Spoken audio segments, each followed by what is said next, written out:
The day my husband Dylan told me we needed to split everything 50/50ths was the same day I watched him sign for a custom Rolex worth more than my annual salary. Let me be crystal clear, I wasn't standing in some modest apartment. I was standing in our $3 million penthouse, surrounded by Italian marble I'd helped pay for, staring at a man who'd just spent $8,000 on a watch while telling me I needed to contribute more. "Naomi, I need you to understand something," Dylan said, adjusting his Tom Ford suit. "Now that you're unemployed, we can't maintain this lifestyle on my income alone. I've calculated our monthly expenses. Your half comes to $12,000. $12,000. My severance package barely covered 6 months of that. But here's what made my blood run cold. Dylan earned $43,000 monthly as a senior investment banker. The same Dylan who'd convinced me to quit my previous stable job 3 years ago because his income was enough. The same Dylan whose career I'd supported by hosting client dinners, managing household staff, and playing the perfect corporate wife. I looked at him standing there, aviator sunglasses pushed up on his head, car keys to his new Mercedes dangling from his finger. Behind him, through floor-to-ceiling windows, the city skyline glittered like his expensive lifestyle. Split 50/50ths. I repeated slowly. "Dylan, you make over $500,000 yearly." He shrugged. "That's my money, babe. Marriage is a partnership. Equal contributions, equal benefits." Something inside me cracked. But I didn't explode. Not yet. I smiled instead. 6 years earlier, I'd met Dylan at a charity gala where I was working as an event coordinator. I'd built my career from nothing, community college degree, 2 jobs, shared apartment with my cousin Tasha. Dylan seemed different then. Ambitious, charming, attentive.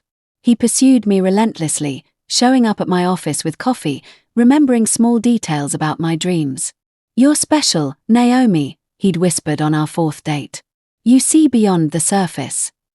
What I didn't see was his family's wealth. Old money, investment portfolios, trust funds. His mother, Patricia Montgomery Bennett, had made it clear during our engagement that I was pleasant enough but lacked proper breeding. Her words, not mine. Still, Dylan defended me then. Or so I thought. Our wedding cost $300,000. His family paid. I invited 20 people. His side filled 200 seats. I should have seen the imbalance then. Should have noticed how his college friends called me Dylan's upgrade like I was a car model. Should have questioned why his mother insisted on a prenup that protected family assets. I signed it anyway. I loved him. Foolish, right? For 6 years, I played my role perfectly. Managed our home. Hosted dinners for his colleagues. Wore the right clothes, said the right things. When Dylan got promoted to senior banker 3 years ago, I quit my $60,000 job at his request. "Baby, I need you available," he'd said. "These client dinners, networking events, they're crucial. You're my secret weapon." Secret weapon. Those words echoed now as I stood in our bedroom, staring at the 50/50th spreadsheet he'd created. Everything itemized. Groceries. Utilities. Housekeeping. Even the fresh flowers he insisted on weekly. My phone buzzed. Tasha calling. "Girl, you good?" Her voice carried concern. "Define good," I whispered. The next morning, Dylan left early for a golf meeting. I knew better. Golf meetings meant day drinking and business deals I wasn't sophisticated enough to understand. His words, delivered casually 6 months ago when I'd asked to join. I sat at our dining table, custom walnut, $16,000, and opened my laptop. The 50/50th spreadsheet glowed accusingly. Rent, $8,000 monthly. Utilities, $600. Car payment, $1,200. Insurance, $800. Food, $1,200. Housekeeping, $1,000. The list continued mercilessly. My phone rang. Unknown number. "Mrs. Bennett. This is Sharon from Premier Towers Management. I'm calling regarding your lease renewal." My stomach dropped. Lease renewal. I thought Dylan owned this penthouse. Silence. Then, carefully, Mr. Bennett has been leasing this property for 4 years. The lease is in his name only. He's 2 months behind on payments. The room tilted. Behind. How much? $16,000. We've sent multiple notices to his office email. I thanked her, hung up, and sat frozen. Behind on rent. While buying Rolexes. While demanding I pay half of everything. The lie crystallized sharply. Dylan wasn't protecting assets. He was drowning in debt, using me as a lifeboat. I called my cousin Tasha, a paralegal with razor-sharp instincts. Get to my office. Now, she said after I explained. And Naomi, bring every financial document you can find. Bank statements, credit cards, everything. 2 hours later, I sat across from Tasha in her small downtown office. She'd spread papers across her desk, her dark eyes scanning rapidly. Girl. She looked up, face grave. Your husband isn't just broke. He's underwater. 3 maxed credit cards. Personal loan of $80,000. And look at this. She pushed forward a bank statement. He's been transferring money to an account I can't trace. $5,000 monthly for 18 months. Another woman. My voice cracked. Or another life. I couldn't eat. Couldn't sleep. For 3 days, I played the dutiful wife while rage simmered beneath my skin. Dylan noticed nothing. Too busy with client emergencies that kept him out until midnight. Too absorbed in maintaining appearances he couldn't afford. Tasha worked her network. She'd grown up in our grandmother's house alongside me after both our mothers struggled with addiction. We'd survived poverty together, shared dreams of stability, built ourselves up from nothing. She knew betrayal when she smelled it. Found something. She texted Thursday afternoon. Come to my place. Don't tell Dylan. I told Dylan I was visiting my grandmother. Another lie in our marriage of lies. Tasha's apartment was modest but hers. Paid in full, no debt, just solid ground. She handed me her laptop before I sat down. His mystery account. It's funding his girlfriend's boutique. A place called Lux and Light downtown. Owner, Sienna Michaels, 26 years old, Instagram model. Dylan is listed as a silent investor.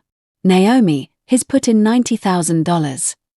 The screen showed a beautiful woman with honey skin and designer clothes posing in a trendy storefront. The caption read, "Couldn't have done this without my amazing silent partner. Dreams do come true." Posted 3 weeks ago. 47,000 likes. I thought I'd cry. Instead, I laughed. Cold, bitter laughter that made Tasha flinch. He's broke, funding his mistress's dreams, and demanding I pay half our expenses. I looked at my cousin. What's the prenup say about infidelity? Tasha's smile was predatory. Pull it out. Let's read the fine print. The prenup, buried in our home safe, contained one crucial clause. In the event of proven infidelity, the offending party forfeits all claims to marital assets and assumes all joint debts. Dylan's mother had insisted on it, terrified I'd cheat on her precious son. The irony was delicious. We need proof, Tasha said, pacing her living room. Bank transfers aren't enough. We need evidence of the affair. How? Follow him like a detective movie. No. She pulled up a website on her phone. We hire an actual detective. My firm uses them for custody cases. Discreet, professional, thorough. The detective, a middle-aged woman named Carol with kind eyes and a no-nonsense attitude, met us at a coffee shop downtown. I explained everything, showing bank statements and Instagram evidence. Carol nodded. I've seen worse. Honestly, this one's almost easy. Men like your husband get comfortable, sloppy. They stop hiding. Give me 2 weeks. She took 1 week. The envelope arrived via courier while Dylan was at work. Inside, photographs, timestamps, credit card receipts. Dylan entering Sienna's apartment building. Dylan and Sienna at expensive restaurants. Places he'd told me we couldn't afford anymore. Dylan's hand on her lower back at an art gallery. Dylan kissing her in his Mercedes, the car he'd bought instead of paying our rent. But the knockout punch. A lease agreement for a luxury condo in Sienna's name. Co-signer, Dylan Bennett. Monthly rent, $4,000. He was paying for 2 homes while telling me we needed to split costs. Tasha read the report and whistled. His not just cheating. His financing an entire second life. I stared at the photographs, finally understanding. Dylan hadn't changed. I'd just stopped being useful. The event coordinator who could help him network had served her purpose. Now he wanted someone younger, prettier, less informed about his financial disasters. What now? I asked. Tasha's smile was sharp. Now, we prepare for war. But first, we need to secure your future. Because when this blows up, he'll try to leave you with nothing. The prenup protects you. But we need a lawyer. A killer lawyer. She made a call. Miranda Hayes didn't look like a killer. She looked like someone's elegant aunt, silver hair, pearls, reading glasses. But the steel in her eyes told a different story. Her firm occupied the 20th floor of a downtown high-rise, all glass and power. Mrs. Bennett, she said, shaking my hand firmly. Tasha's told me your situation. I've reviewed the prenup. It's ironclad, in your favor, assuming we can prove infidelity convincingly. I have photographs, bank statements, a private investigator's report. Miranda's smile was cold. Then your husband is, legally speaking, screwed. But let me be clear about what happens next. This won't be pretty. Men like Dylan fight dirty when cornered. Are you prepared? I thought about 6 years of playing perfect wife. 3 years of unemployment at his request. The humiliation of the 50/50th demand. The girlfriend's boutique funded with what should have been our money. I'm prepared. Good. First, we secure your immediate finances. I notice you have no access to his accounts. Only our joint checking. He has separate accounts for business purposes. Miranda made notes. We'll need to freeze the joint account, transfer your half before he drains it. Next, we document everything. I want copies of all financial records, emails, texts. Can you access his phone? I hesitated. That feels like invasion of privacy. Miranda leaned forward. Mrs. Bennett, he's stolen your time, your career prospects, and your dignity. He's committed fraud by hiding assets while demanding you contribute to expenses. The moral high ground is irrelevant now. This is survival. She was right. I'd been raised to be fair, to play by rules. But Dylan had rewritten the rules while I wasn't looking. His phone password is my birthday, I admitted. He never changes it. Romantic, Miranda said dryly. Use it. Screenshot everything relevant. We build this case airtight, then we strike. Over the next 2 weeks, I became someone I didn't recognize. Smiling at Dylan over breakfast while screenshotting his texts with Sienna.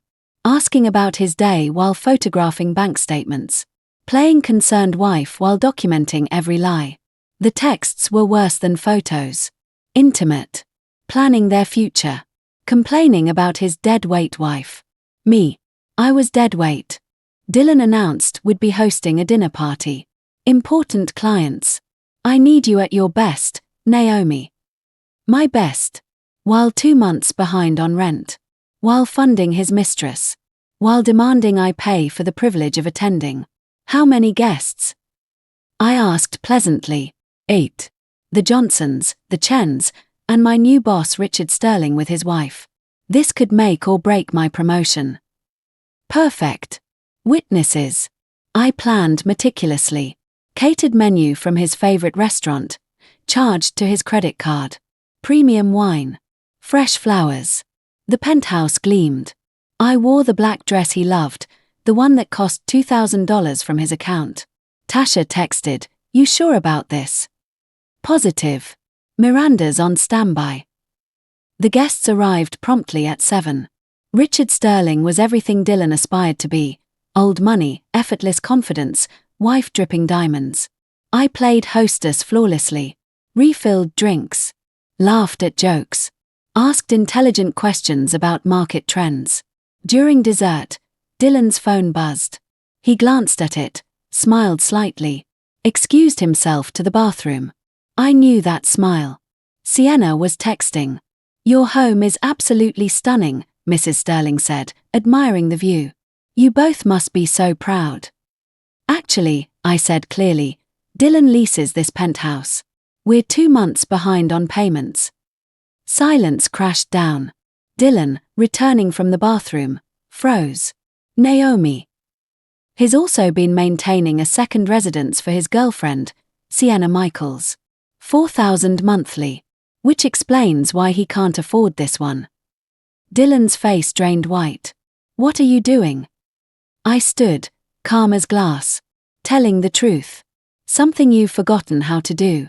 Ladies and gentlemen, my husband demanded I pay half our expenses after I lost my job, a job I quit at his request.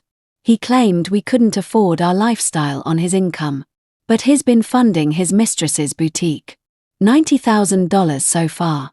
While telling me we needed to split rent." Richard Sterling's expression turned glacial. "Dylan, is this true?" She's having some kind of breakdown." I pulled out my phone, connected it to our television. The screen filled with photographs. Dylan and Sienna. Bank statements. Text messages. Dylan lunged for the remote. I held it away, voice steady. "These are time-stamped photographs from 3 weeks ago. Dylan at Sienna's apartment building. Dylan signing her boutique lease. Dylan purchasing jewelry I've never received." Mrs. Chen gasped. Her husband stood abruptly. "We should go." "Please stay," I said. "You should know who you're doing business with. Dylan also has 3 maxed credit cards and an $80,000 personal loan. He's been lying about his financial stability while representing your investments." Richard Sterling's face hardened. "Johnson, Chen, let's step outside. Dylan, consider yourself on immediate administrative leave pending investigation. If you've misrepresented your financial status while managing client funds." "I haven't." "Richard, please." Dylan grabbed his boss's arm desperately. Sterling shook him off coldly. "Don't contact me. Contact HR Monday morning." The guests left rapidly, uncomfortable and disgusted. The door closed behind them, leaving silence. Dylan turned on me, face twisted. "You've destroyed everything. My career, my reputation." "Your career?" I laughed harshly. "Your reputation. What about mine? 6 years I gave you. I rebuilt myself into what you wanted. Quit my job. Played perfect wife. And you replaced me with a 26-year-old Instagram model while demanding I pay half the bills. Sienna understands me. Sienna understands your credit card. Dylan. That's it." His hand rose. For one terrible moment, I thought he'd hit me. Instead, he swept his arm across the dining table, sending crystal and china crashing. "Get out," he snarled. "This is my house." "Actually," I said quietly, "it's a rental you can't afford. And according to the prenup your mother insisted on, infidelity voids your claims to marital assets. You signed it, Dylan. You and your family's fancy lawyers." His face went blank. "What?" I pulled out printed copies, threw them at his feet. Clause 7, Section B. Proven infidelity results in forfeiture. I have photographs, bank records, witness statements, and a very expensive attorney. You're done. You can't. I already did. Papers are being filed Monday. You'll be served at work. Well, former work. I grabbed my pre-packed bag from the hall closet. Tasha was waiting downstairs. As I reached the door, Dylan called out, "Where will you go? You have nothing." I looked back at this man I'd loved, now small and desperate. I have everything that matters. Self-respect. Truth. Freedom. The door closed on his protests. Tasha's apartment became my sanctuary. Her pull-out couch, my throne. We stayed up late eating takeout, watching reality TV, not talking about Dylan. Just existing together like we had as teenagers in Grandma's house, before life got complicated. You did good tonight, Tasha finally said on the third night. Scary good. Didn't know you had that in you. Neither did I. I stared at the ceiling. Is it wrong that I feel powerful? Girl, you just nuked a man's entire life in front of his boss. You should feel powerful. But power felt hollow at 3 a.m. when I couldn't sleep, replaying 6 years of memories, wondering which parts were real. Had Dylan ever loved me? Or was I always just convenient? Miranda called Monday morning. He's been served. And Naomi. His reaction was instructive. He tried to hide assets. Transferred $15,000 to his mother's account Saturday. We caught it. Can he do that? He can try. But it's evidence of consciousness of guilt. Makes our case stronger. Also, his employer is conducting a financial audit. Apparently, there are discrepancies in several client accounts. My stomach dropped. He stole from clients. We don't know yet. But combined with his personal debt and fraudulent expense claims, he's facing serious professional consequences. Possibly legal ones. Part of me felt sick. Another part felt vindicated. This was the man who demanded I pay half of everything while drowning in lies. What happens now? I asked. We move forward with divorce proceedings. Asset division will be straightforward given the prenup. He gets his debts. You get your freedom. But Naomi, there's something else. Miranda's tone made me nervous. What? His mother contacted my office. Patricia Montgomery Bennett wants to meet. The woman who'd called me pleasant enough at my engagement.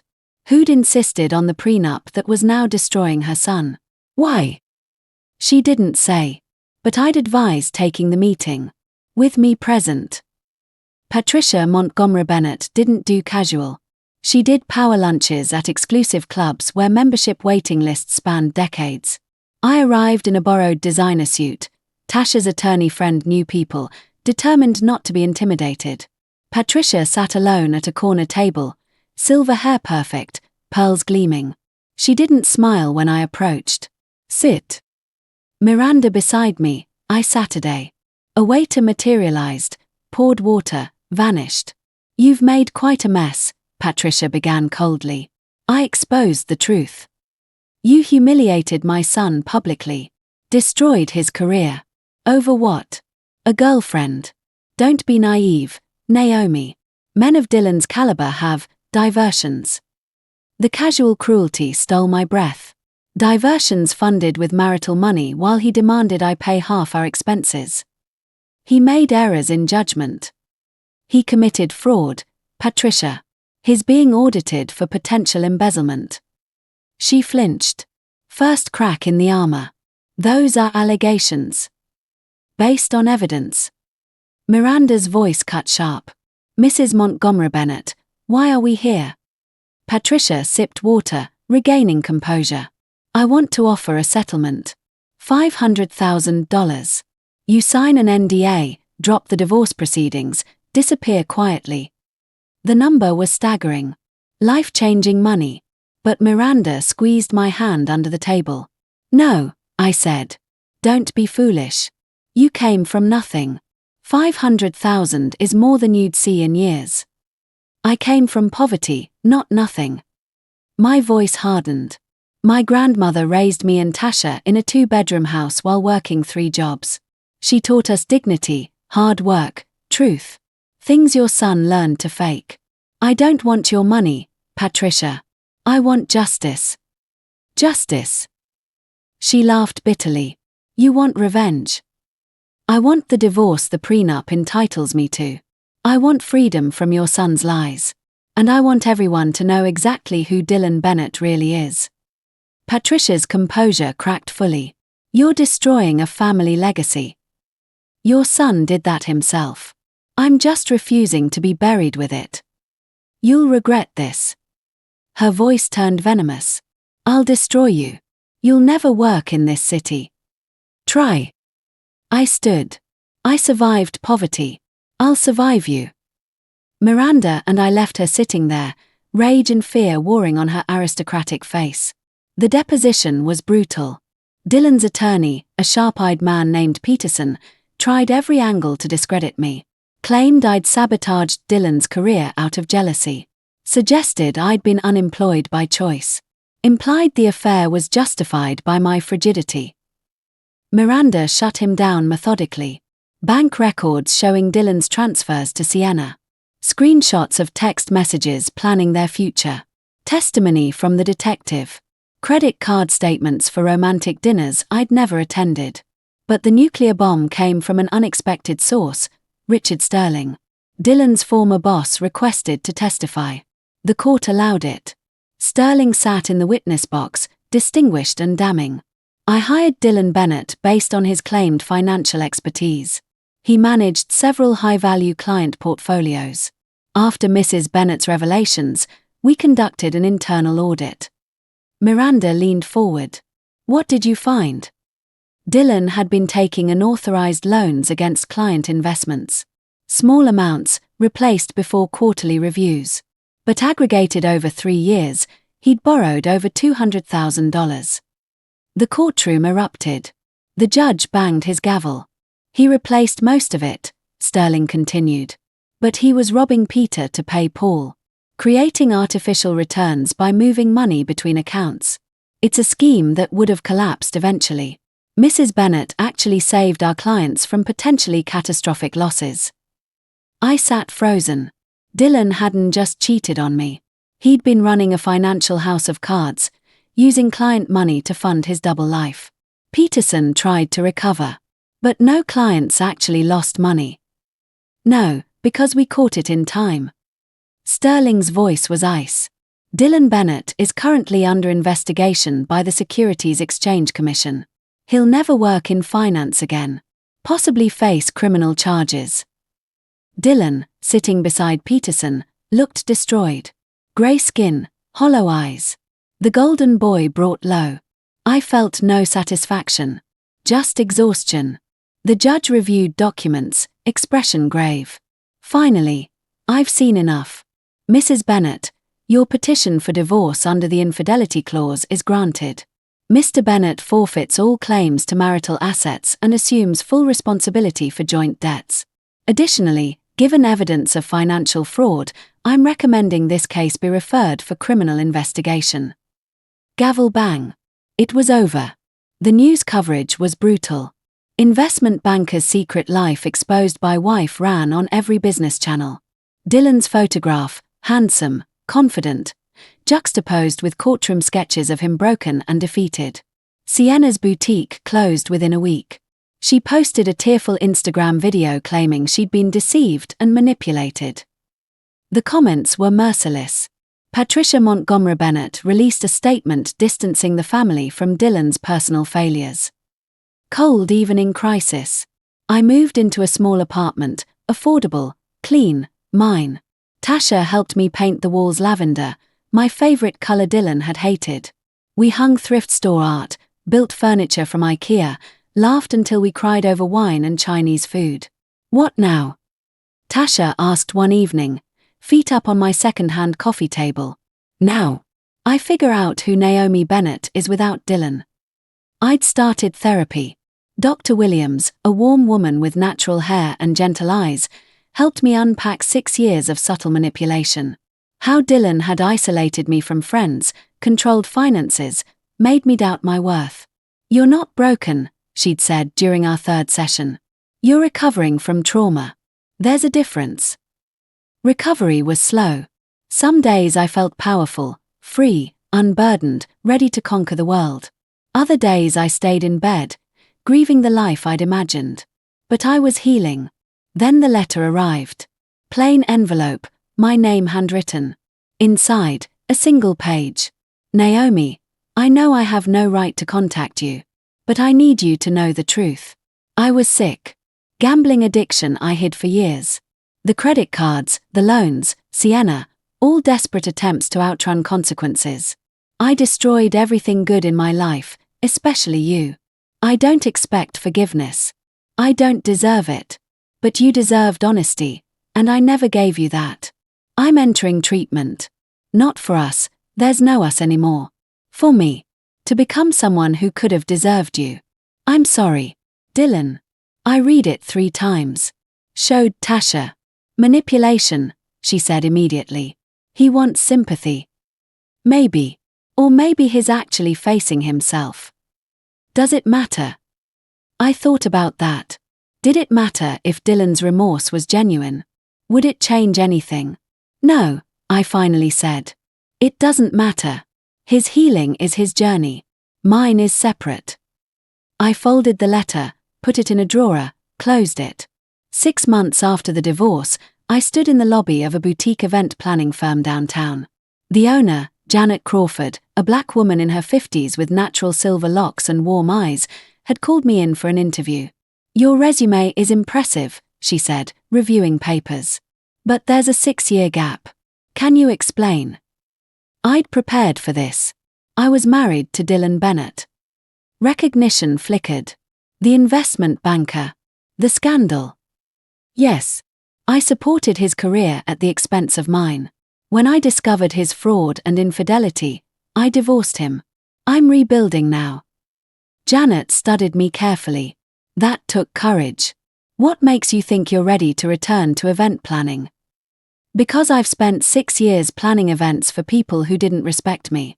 Now I want to plan them for myself. For clients who value excellence. I was good at this once. I can be great at it now. Your portfolio from before Dylan is strong. Creative concepts, flawless execution, client testimonials. She closed the folder. But this industry is competitive. Can you handle the pressure? I handled exposure, divorce, public scandal, and financial hardship. I think I can handle a demanding client. Janet laughed, genuine and bright. Fair point. Naomi, I'm building a team of women who understand that events aren't just parties.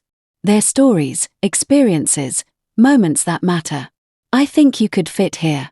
But I need to know, are you running from something or running toward something? The question struck deep. Was I running from Dylan's shadow or toward my own light? Both, I admitted. I'm running from who I was forced to be, toward who I'm choosing to become. Janet extended her hand. Welcome aboard. We start you part-time, build up as you prove yourself. Sound fair? I shook her hand, fighting tears. More than fair. Walking home, sun warm on my face, I called Tasha. I got it. I got the job. Her scream nearly deafened me. Girl, we're celebrating. My place, tonight, I'm cooking. You can't cook. I'll order. Just come. That night, surrounded by Tasha and her girlfriend Maya, eating overpriced Thai food in her cramped apartment, I felt something I hadn't in years. Hope. 1 year later, I stood in a ballroom I'd transformed. Crystal chandeliers, white orchids, elegant guests celebrating a milestone anniversary. My concept, my execution, my triumph. Janet had promoted me to senior planner, full-time, full benefits, full respect. The couple, married 50 years, danced to their song while I watched from the periphery, ensuring everything flowed perfectly. The wife caught my eye, smiled, mouthed thank you. I nodded back. This was why I'd fallen in love with event planning originally. Creating magic, crafting memories, holding space for joy. My phone buzzed. Unknown number. For a moment, fear spiked, Dylan. But the message read differently. Ms. Bennett. This is Sienna Michaels. I know you have no reason to speak to me, but I wanted to apologize. I didn't know he was married initially. When I found out, I should have walked away. I was young, stupid, dazzled by his money. What he did to you was unforgivable. What I participated in was too. I'm sorry. You deserved better. I stared at the message, surprised by my own calm. A year ago, I'd have raged or cried. Now, I felt nothing but distant pity. I typed back, I appreciate your apology. We both deserved better than Dylan's lies. I hope you've learned from this. Good luck in your future. Short, clean, done. Tasha appeared beside me, glass of champagne in hand. Everything okay? Everything's perfect. Liar. You've got that look. What happened? I showed her the message. She whistled low. The audacity. What did you say? I wished her luck. You're better than me. I'd have sent a middle finger emoji. I laughed, taking the champagne she offered. I'm not better. Just done carrying anger. It's exhausting. We watched the anniversary couple dance, surrounded by children, grandchildren, decades of accumulated love. That could have been me and Dylan, if he'd been different. If I'd been less trusting. If. But those were ghost stories now. You know what I learned? I said quietly. Silence doesn't mean weakness. It means choosing when to speak, when to roar, when to walk away. Dylan thought my silence meant submission. He learned differently. Tasha clinked her glass against mine. To silence that roars. To truths that can't be hidden. To women who refuse to be small. We drank deeply, tasting victory, freedom, and futures we'd built ourselves. My name is Naomi Bennett. I'm 35 years old. My wealthy husband demanded I split expenses 50/50 after I lost my job, in our penthouse, surrounded by luxury I'd helped build. He had a secret girlfriend, hidden debts, and professional fraud I never suspected. What I did next shocked everyone, including myself. I told the truth. I demanded justice. I refused to disappear quietly. And I reclaimed my life. This home, my career, my peace, my dignity, was built on sacrifice, not lies. On strength, not submission. On knowing when to be silent and when to speak so loudly the whole world stops to listen. Dylan Bennett learned that lesson too late. But I learned it just in time. If you're in a relationship where you feel diminished, where your sacrifices go unnoticed, where you're told to accept less than you deserve, listen carefully. You are not crazy. You are not demanding. You are not wrong for expecting honesty, fidelity, and respect. Sometimes the most powerful thing you can do is refuse to participate in your own diminishment. Trust your instincts. Document everything. Build your support system. And when the time comes to speak, speak with evidence, speak with conviction, and speak knowing you deserve so much better than what you've been given. Your silence is not weakness. Your roar is not anger. It's justice. And you're entitled to every bit of it.